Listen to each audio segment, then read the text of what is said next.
Good morning, everyone, and welcome to Plugged In, the expansion of the electric vehicle infrastructure in Massachusetts. I'm Mary McGuire, Director of Public and Government Affairs at AAA Northeast, and thank you for joining us and our distinguished speakers today. Months of record-breaking high gas prices have sparked renewed interest in electric vehicles. Massachusetts hit the $5 a gallon mark today for regular unleaded gasoline for the first time ever, unfortunately. EVs still comprise only about 4 to 5% of US new car sales, but that number is growing. One of the concerns potential EV buyers commonly cite is range anxiety, the worry that there will simply not be a charging station available in the right place at the right time when they need one. In response to those concerns and with an eye to the future, Governor Baker has launched a $13 million direct current fast charging incentive program to expand EV charging infrastructure here in the Commonwealth. And there is also significant funding for new EV charging stations in the new federal infrastructure law. With us now to discuss the expansion of the EV support network on both the federal and state levels are Catherine Fichter, Assistant Secretary and Chief of Climate and Decarbonization at the Massachusetts Department of Transportation. Kate has served at MassDOT since 2004 and is also Program Manager for the Shared Streets and Spaces program. Welcome, Assistant Secretary Fichter. Erin Bosworth, thanks for being here. Erin Bosworth is Mass EVIP Coordinator and Environmental Analyst at the Bureau of Air and Waste at the Mass Department of Environmental Protection. Thanks for being with us today, Erin. Mayor Dean J. Mazzarella has been mayor of Leominster since 1994. Prior to his run for mayor, he was a 10-year veteran of the Leominster Police Department and has been a small business owner in the city for a number of years. Welcome to you, Mr. Mayor. Thank you. And finally, we're joined today by Senator Mark Pacheco, who has represented the 1st Plymouth and Bristol District, including his home city of Taunton, since 1993. Senator Pacheco is the Dean of the Massachusetts Senate and a longtime climate change activist and advocate on Beacon Hill and beyond. Welcome to all of you, and Erin, let's begin with you. Can you tell us about the rollout of the EV incentive program here in the Commonwealth and what it entails? Hi, I can. Yes, I'm Erin Boswick, very happy to be here representing Mass EVIP with all of you. Mass EVIP program houses a collection of grant programs to fund the installation of electric vehicle charging stations at schools, multi-unit dwellings, workplaces, and other locations available to the general public. Since 2019, we've distributed $2.7 million in funds, and that's for 1,200 projects completed so far at the level 1 and level 2 level. These have largely been funded by the Volkswagen diesel settlement, and they support mass air goals and climate goals, and help drivers transition to electric vehicles, help address that range anxiety, and make it possible for people to charge as part of their everyday lives. If you transition to the next slide, you'll be able to see a nice map showing some outcomes for the 2020, following the 2020 launch of the Mass EVIP DC Fast Charging Program.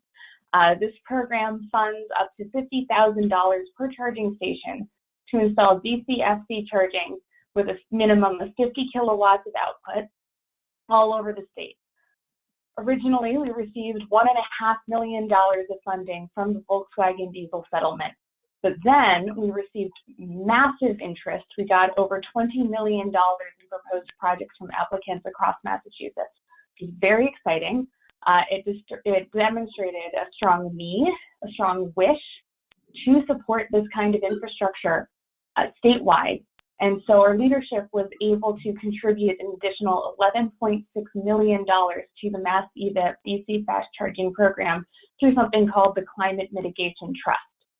With these funds, we've been able to provide grants to every single applicant who met our minimum requirements. That's 54 grantees, 150 locations, and 306 DC fast charging ports all over the state. And that does include the islands. That includes far west, nearly into Rhode Island, but still Massachusetts. We've been very excited to see that coverage. All that said, while we were thrilled to fund everyone, this program was originally envisioned as a competitive program, and as such, we had selection criteria that we laid out in our initial offering. We started by asking our grantees or our applicants at that point to confirm with their utilities that the project that they were proposing was going to be feasible cost-wise as far as upgrades to their electrical infrastructure. Basically, we wanted at least an initial look from whoever was providing power to that location to ensure that upgrades would not be prohibitively expensive and prevent this project from going forward as proposed. We also were looking to see that applicants would be filling a gap in the travel corridor. Again, we wanted to see coverage all over the state, make sure drivers could find a charge when they needed it. And so we looked at interstates, but also other travel routes across the state. And we also looked at existing fast charging infrastructure. There's lots of great resources online where you can find a fast charge now. We wanted to take a look at that. If it came down to a choice, maybe not put a fast charger immediately next door to some infrastructure when there was a gap and needed assistance. In looking at this statewide distribution, we did want to make sure that all Mass DEP regions got their fair share. So we considered how many stations and how much funding was going to each region in making those decisions as well. When we think about fast charging and really any program at Mass DEP, we set environmental justice and equity as a huge priority. It's a large push agency-wide. Everyone ought to benefit from these public funds. Everyone ought to get the clean air, the access to charging that comes with these stations. So we encouraged our applicants to site their stations in environmental justice areas. That was the kind of thing that would get your application a more favorable review. We also wanted to see applicants either themselves or using vendors be registered with the Supplier Diversity Office, make sure we were supporting women in business, minority-owned, veterans, things like that. The focus on environmental justice and equity and access for all is also behind some of the minimum requirements we set up in this program. So we wanted to see that at least 5% of all stations funded through Mass EVIP, not just ECFC, but for all of the Mass EVIP programs, be constructed in an accessible way. And then for the fast charging program, we did insist that there be a CHAdeMO and an SAE CCS connector on all of the ports. We want everyone to use these stations, regardless of what kind of car they're driving. If it can accept fast charging, we want these stations to be usable to you. In addition to criteria related to locations, we also looked at the proposed hardware and grant applications. We had a 50 kilowatt minimum per port, but if you had a higher amount, if you had 80, 90, 120, 350, that was going to get a more positive look from us. We also liked projects that could drive technological progress, and that could mean anything from incorporating battery storage to having scalable infrastructure or using green energy sources, supporting that charging station with solar panels or wind energy.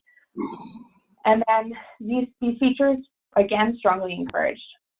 So with that, I'm happy to wrap up my time, yield the floor to the next set of speakers. My contact information is in these slides, so if you have questions for me today or think of something later that you would like to know about Mass EVIP, please do not hesitate to reach out. We're always here. Erin, thanks so much. That was a really comprehensive look at the program. What can you tell us about the timetable of the rollout? So we posted the grant program the very, very end of 2020. I think it was December 28th of 2020. We had a 3-month period to accept applications, so everyone needed to submit their projects by mid-March. And then it was in February that we were able to announce our grantees. Some of that was associated with finding additional funds and wanting to recruit as many projects as possible. Contracts have gone out, so these projects should be getting started, getting underway. And we've given everyone 1 year to complete their project unless it's new construction. If the stations are going in at a location that doesn't have anything there yet, that's being built brand new, say a new rest center or plaza, something like that, they get 2 years. Great. Okay. Well, thanks for that really useful information, Aaron, and thank you for your presentation. We'll be back to you with questions in just a moment. And Mayor Mazzarella, I know you have a noon commitment, so we're going to move to you next. So, Mayor, it looks as if EV Build, a private entity operating in Leominster, is due to receive just over $60,000 for new EV charging stations. So, Mr. Mayor, can you talk about what this award will mean for economic development and climate in your city? Sure. Well, first of all, let's look at the economic development part of it all. Remember those that missed development along the river, and then that later on it was the railroad tracks, or I guess maybe railroad tracks, then the river, and then the highway, and then the information highway. And this is just another opportunity. When you look at the industry at $185 billion industry, you better take it serious wherever you are. And it's such a demand. We have a number of stations at the mall right now, and it's nothing to see people waiting off to the side, having a cheeseburger from somewhere, waiting to get on one of the stations. That's how important and vital it is. And we have an interstate highway, 190, Route 2, 13, 117, and there are people looking to recharge, and they've planned their trip accordingly. And this isn't going to work if you don't have places for them to go as they can plan their trip. And so I understand right now you can go from here to New York City and stop once. The problem is, where do you stop? And then, how long is it going to take you to be able to get to the station? So for us, this is, in terms of economic development, this is huge when already we're maxed out at some of the locations that we already have. If you look at China, who announced this morning that, that 75% of all of my automobiles, and China says this is the way it's going to be that way. They're going to reach their goal, will be rechargeable battery operated. 75% of the entire country. 75% all automobiles. Same thing with Europe. So you can see how big of an industry this is and how much demand there is. And there's also a demand for customers, right? I mean, people are interested in. I mean, there's obviously we talk about sort of making sure everybody has access to it. It's still a little pricey to get to buy an automobile to begin with, right? I mean, let's face it. So hopefully that industry and competition will get the price down. Buick has already said, we're not making any more automobiles with a regular engine. We're just not doing it. They're all going to be, battery. We have a number of battery backup stations that are coming into the city. So that is basically they'll take energy from solar or from the grid. It'll store it in these battery containers, and then when they need it at the pivotal times, they'll draw from that. Because seriously, let's not fool ourselves. There's not enough power coming from the existing grid. So we've got to find other ways to all this charging. When people are you buy a car from Tesla, it'll hook you up a charging station at your house. But how many houses can have that, and can the grid handle it? So from an economic standpoint and from the consumer end, there's consumer demand for it. Technology is certainly going that way. And the technology is going to change constantly. And if we're really going to have a network, and I think the governor's vision was, we're really going to have a network of mass life science and high tech and medical and construction and manufacturing, and we've got to have a network that's going to support this industry because it's that kind of a demand. So for us, it might only be 60,000, but it's probably worth quadruple that because there's such a demand, because we are in the highway system where people will come off to eat and sleep, and that we are on the sort of radar for where you do. If you leave Boston, where's a place that you can get recharged? There aren't many. So if you're going from Boston to Greenfield or into New York or hitting 91 to go into north to Vermont, there are no places virtually to handle this amount of demand, and we're it. And so, we're hoping at the visitor center and some other locations in the city that we're able to, build these recharging stations. But I don't think anybody wants to miss this opportunity when we talk about a $185 billion business. And people might not think it equates to economic development, but it does, because when people come off the highway, they have to eat, they're tired, they have to sleep, they spend money. And also, more and more of the businesses are moving towards that green, they want to be visualized as a green company, and they do recycling, and they're using solar panels, and they're buying more and more automobiles that are either coal powered or battery charged. So this has more multipliers than we can put a number on at this particular point. Well, you're absolutely right, Mr. Mayor, and I'm very interested in what you're saying, that you hope this will become, Leominster will become a stopping off point for people. They'll spend money in Leominster, so it really is an economic driver. But you also raised some other really important points when it comes to the conversation. One is the cost of an EV, which we know on average is just over $60,000 right now here in the US. Let me ask you about that. How much of a barrier do you think that cost is to the progression and transition to electric vehicles? It is. And you take, we have a lot of manufacturing, a lot of service related business, retail, medical, nursing homes. The biggest complaint has been to get an automobile that can pass, just an automobile can pass inspection. You're talking minimum of anywhere from 8,000 to 10,000. And that's a vehicle that might be foreign made, assembled in the US, that's got 100 and something thousand miles on it, but it passes inspection. And so to that extent, that's a real issue when people want to be good to the environment, but they're struggling just to get insurance and to be able to purchase a vehicle that passes inspection. So when you talk about an average automobile is at $60,000, that's quite a difference between those who can afford and not. But I constantly look at the 85-inch television you can buy now for $568 that at one time was thousands of dollars, and the technology has changed that. And hopefully that also has an impact as technology changes, and hopefully that, because if we're really going to get there, we need to make our way towards pickup trucks like Ford did. We're going to need to get construction equipment. We're going to need buses. This has to be much bigger than that if we're going to really reach our goals in terms of the impact on the environment. Well, and you're absolutely right, Mr. Mayor, because it is projected that the price will come down gradually, although obviously right now anyone who has an EV has an advantage certainly over those of us who are driving gas-powered vehicles with the price of gas now on average $5 in Massachusetts today. So, Mr. Mayor, thank you. I know you need to get to your new appointment. Really appreciate you making time to give us your very valuable perspective on what I know is a very busy day for you. Thank you. Thank you. So we will now move to the federal perspective. The state EV incentive program is only one piece of the big puzzle in Massachusetts. The Commonwealth will also be eligible for federal funding under the federal bipartisan infrastructure law enacted in November. Assistant Secretary Kate Fichter is here to share information on the federal dollars available and how they'll be deployed. Welcome, Kate. Thank you so much.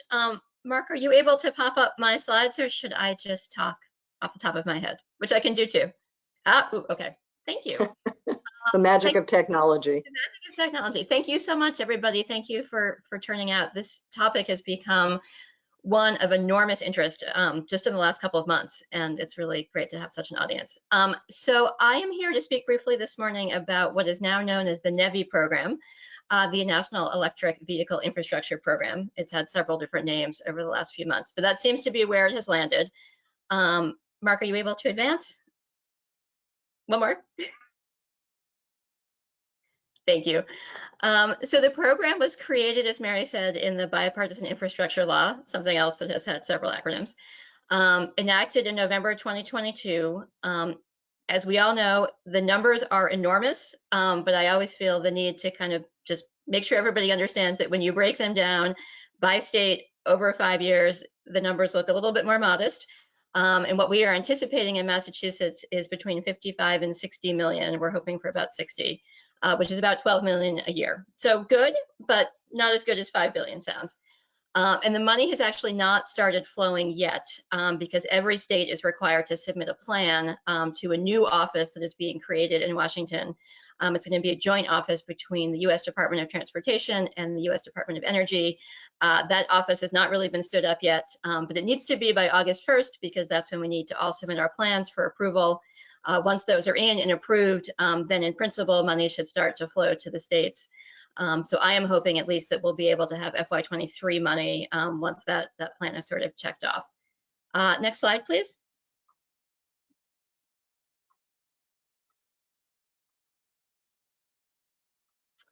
So again, I mentioned the idea of this sort of joint office. The federal government has given every state some sort of high-level requirements for what they want to see in these plans, including what is the state's vision for EV charging. States are all over the map, literally, in terms of kind of where they are in advancing their own charging network, so sort of understanding where they're trying to go.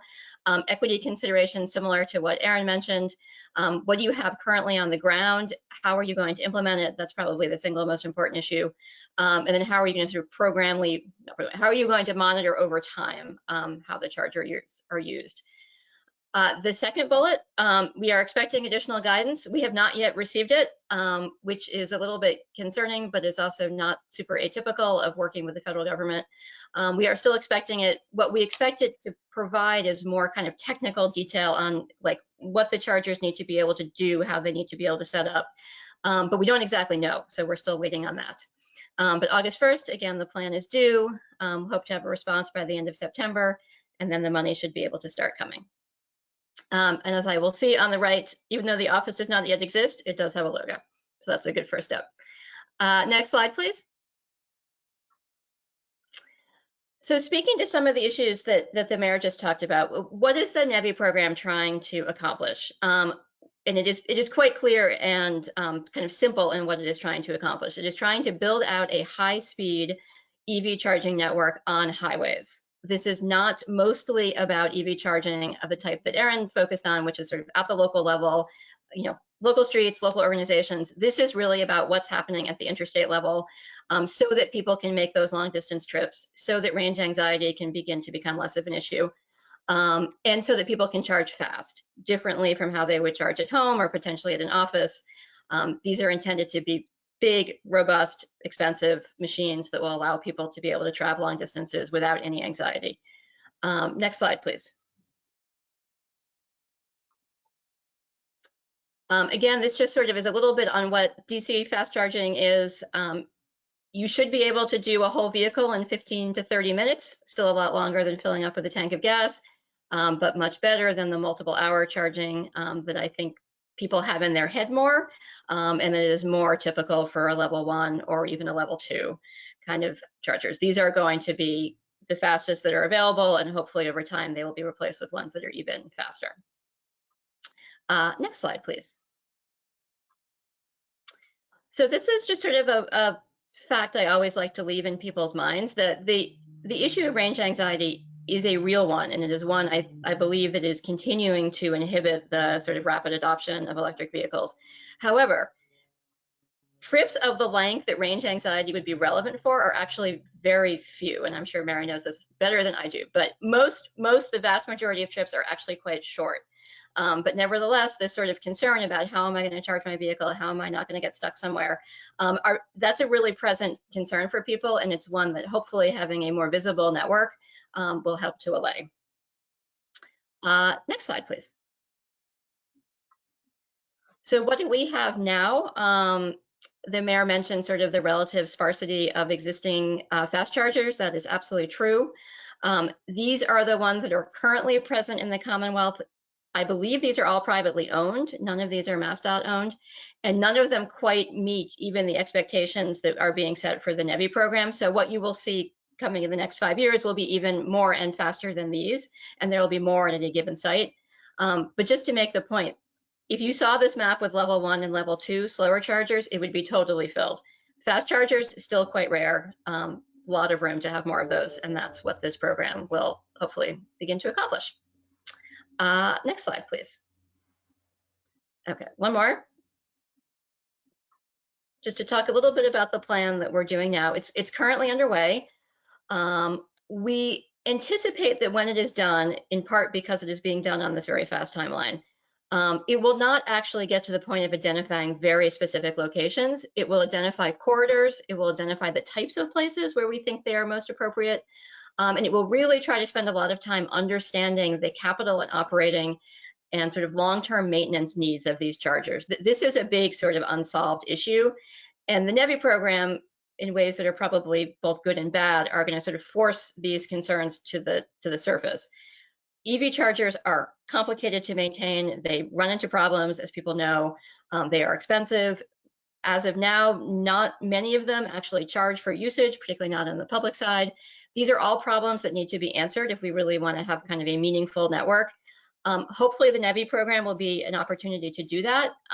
But as of right now, we are going to be using the planning process and then the kind of implementation work that comes after that to try to understand how we can really build a network that can go the distance, and that's not necessarily entirely a public responsibility, although that's all stuff yet to be figured out. Next slide, please.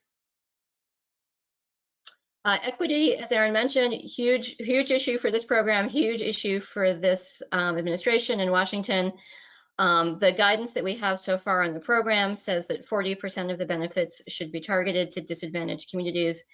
There are a couple of different definitions that we use in Massachusetts and that the federal government uses around sort of disadvantaged as relates to mobility and transportation. That's something that we will be figuring out for this. Two sort of just important points to make. The way the federal government is thinking about this issue now is more complex than the way we have thought about it in the past. It's not just sort of where is an item or a project or a charger or whatever located.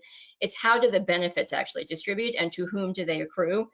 And figuring that out is really complicated because you need to understand kind of who's using what and how do you place things in such a way that they can like be used by different types of markets. That's part of what we need to work on now. The other kind of challenge in this, and again, just to bring us back to the fact that this really is kind of a highway interstate based program, the way it's structured, how you get at equity issues, which are often more sort of community based and locally based when you're dealing at that kind of level of road is something that will be a challenge for all of us to figure out. And I think will be one of the more interesting parts of this overall program. Next slide. I think there might be one more. Maybe, yes. So this just kind of explains a little bit about some of these issues around equity, some of the work that's being done to kind of define what is a disadvantaged community vis-a-vis mobility and other things as well. And then what are some of the things that should be taken into consideration when you're thinking about locating any kind of infrastructure that uses federal money that's trying to kind of make some things better in these areas. And I think that may be it. Is there one more? Yes, okay, so we actually have just finished up. This is sort of the very end of our process of stakeholder engagement that we are doing for this early planning process. We've had to do it very quickly just based on the timetable again, but we really focused on a couple of issues with the folks that we met with, and this sort of shows how we've sought information. But one are sort of what are the corridors or types of corridors that should be prioritized? How do you think about these equity issues?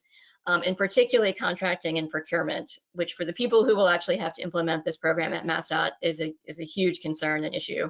And we really do want to get a lot of ideas coming in on that. So I will stop there.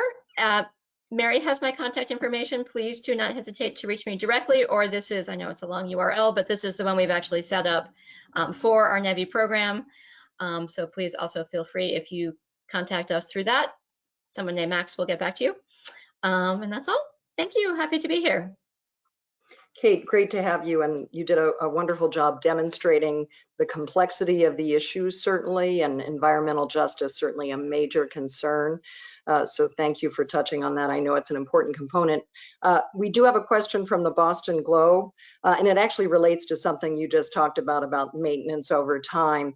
So this question is from reporter Aaron Pressman, and Aaron asks, he says, building charging infrastructure is important for EV adoption, but also making sure the stations are maintained and stay online.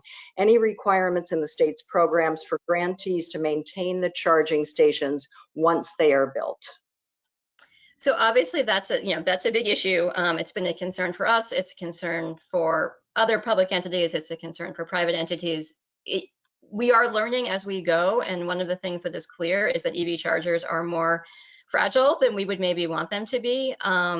We have consistent problems with cars driving into them, trucks in particular driving into them, which really knock them out of commission. Snow is a big issue.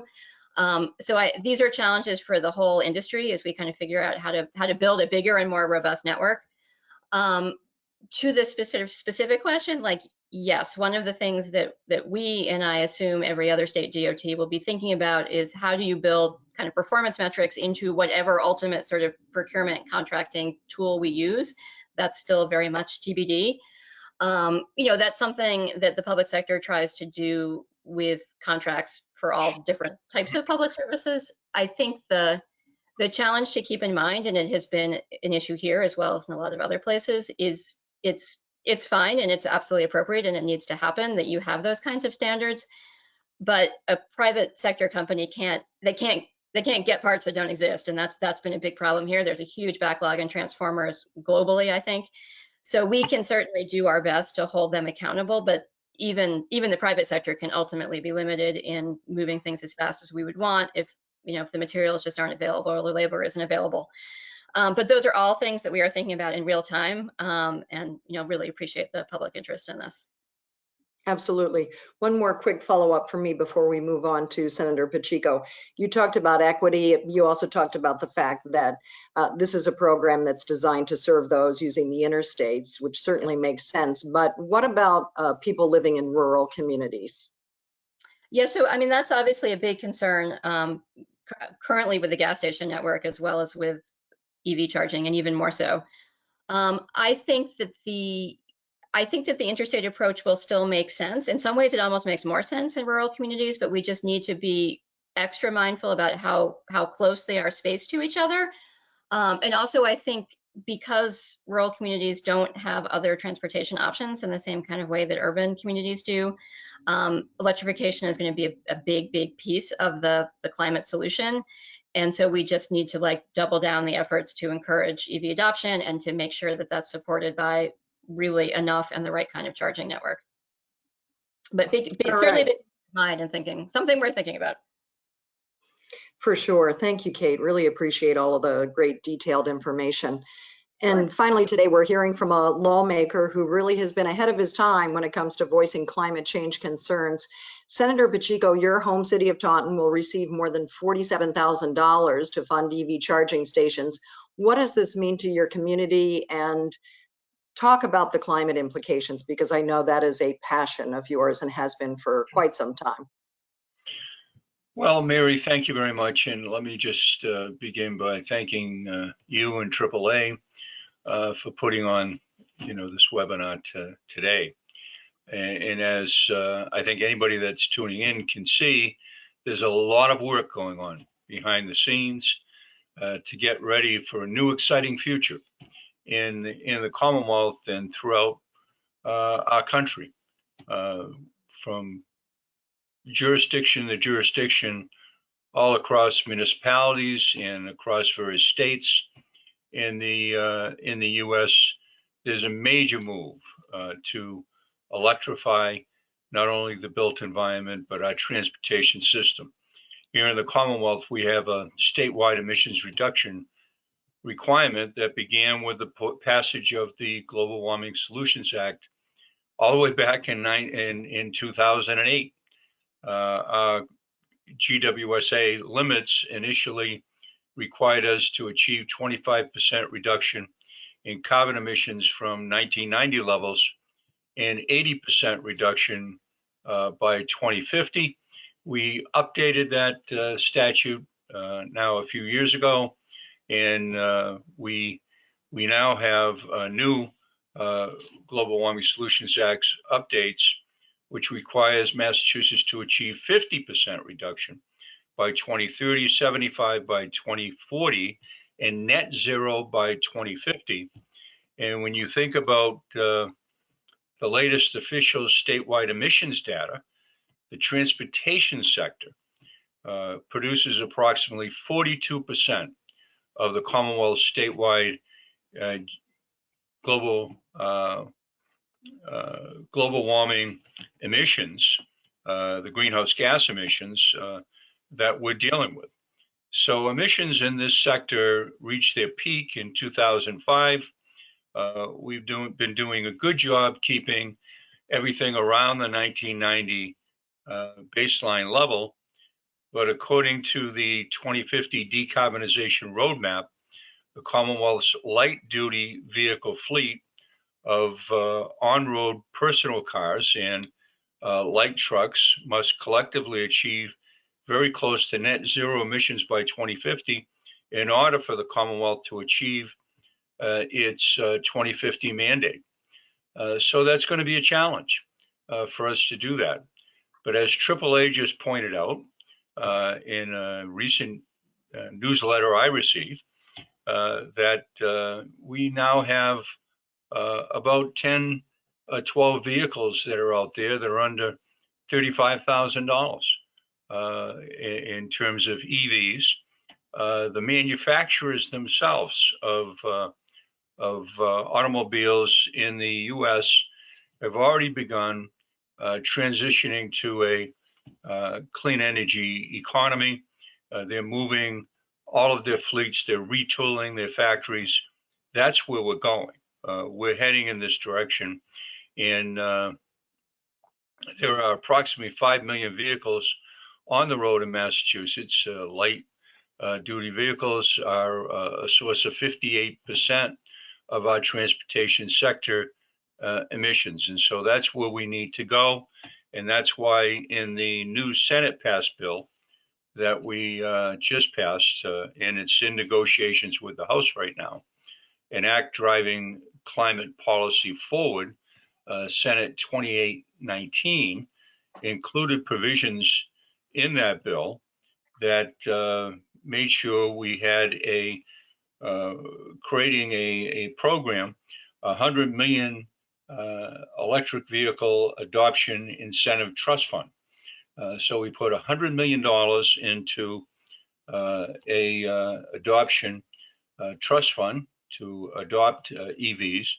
It also creates a $50 million charging infrastructure council fund to support the coordinating council in planning EV charging infrastructure in the Commonwealth. And for zero emission passenger cars and light duty trucks, the cost of $50,000 or less, this legislation raises our statewide rebate to $3,500.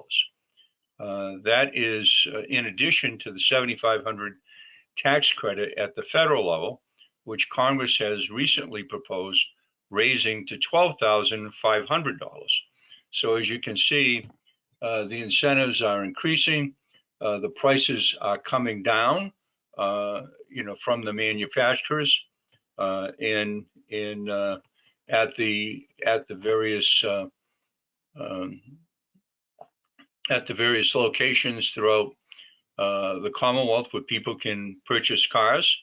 So it offers consumers more choices, and as you correctly referenced, if anybody fills up their tank today, it is something that everybody wishes they could just jump into an EV tomorrow. We're also trying to promote EV charging across the state.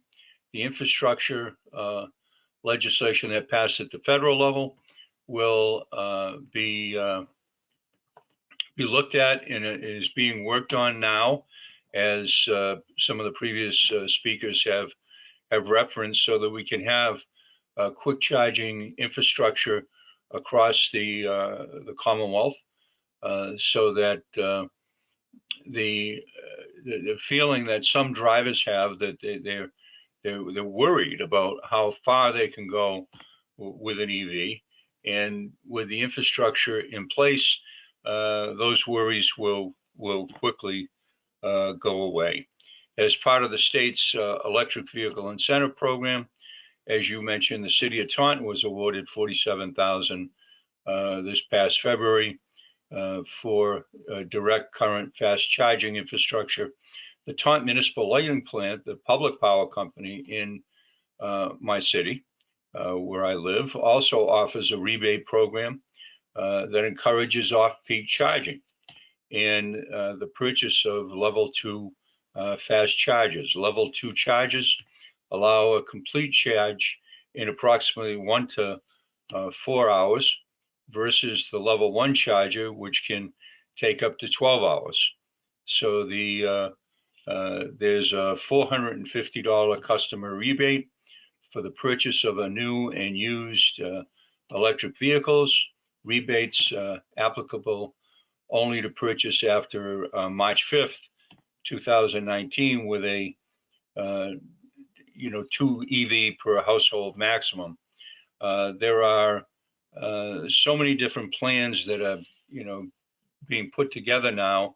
The public power companies all across the Commonwealth and the investor-owned utilities also see this as a way in which they can develop a whole new customer base for electrification as we move forward, trying to meet these clean energy pathways that are required under the Global Warming Solutions Act. So I think we're going to see this happen, whether governments act quickly or not, because the private sector has already made that decision. The manufacturers have made that decision, and in country after country across the world now, we've already seen adoption of law that ends the internal combustion engine. Basically, by 2035, by 2040, in many countries throughout the world, like France, you won't be able to have an internal combustion engine on the roadway. We're starting to see major changes here in America, and I believe, hopefully, we will have a phase out in the new bill once that is before the membership a little later on this year, phasing out internal combustion engines by 2035.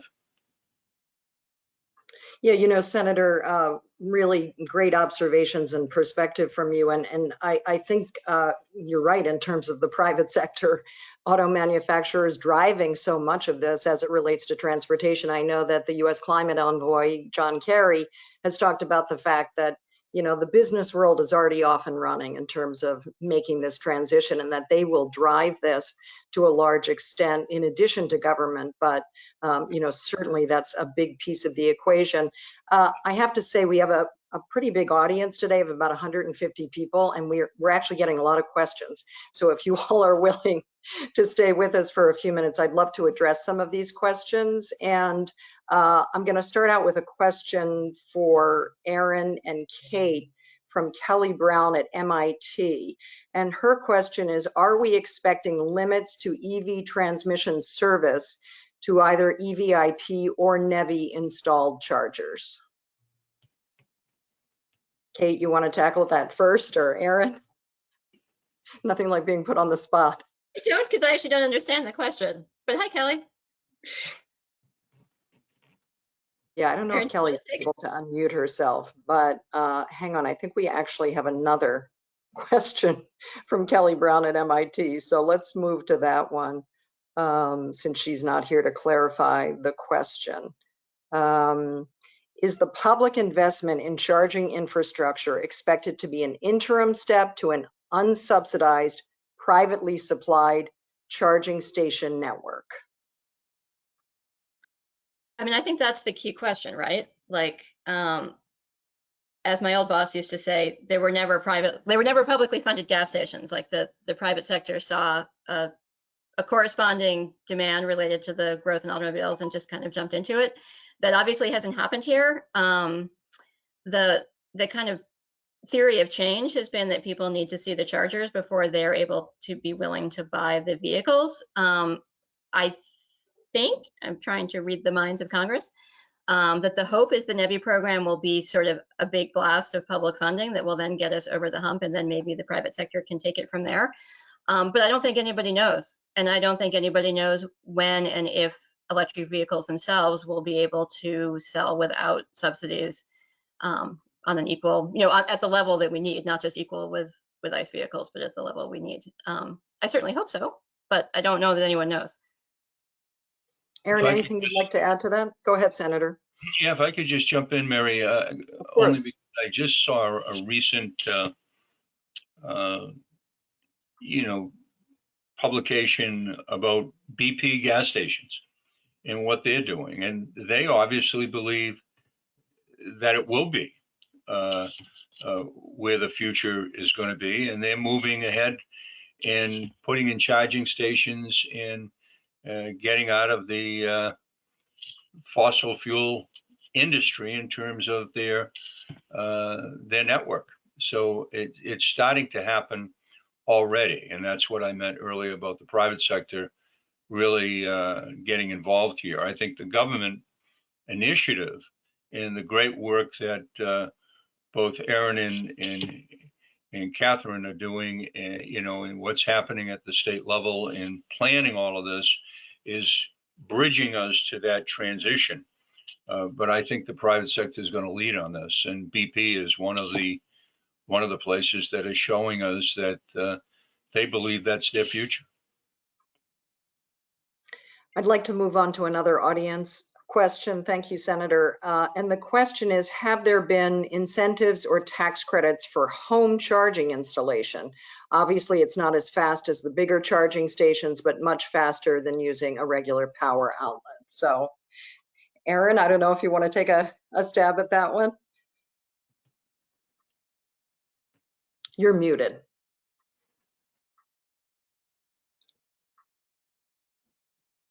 Sure. So the Mass EVIT program, we do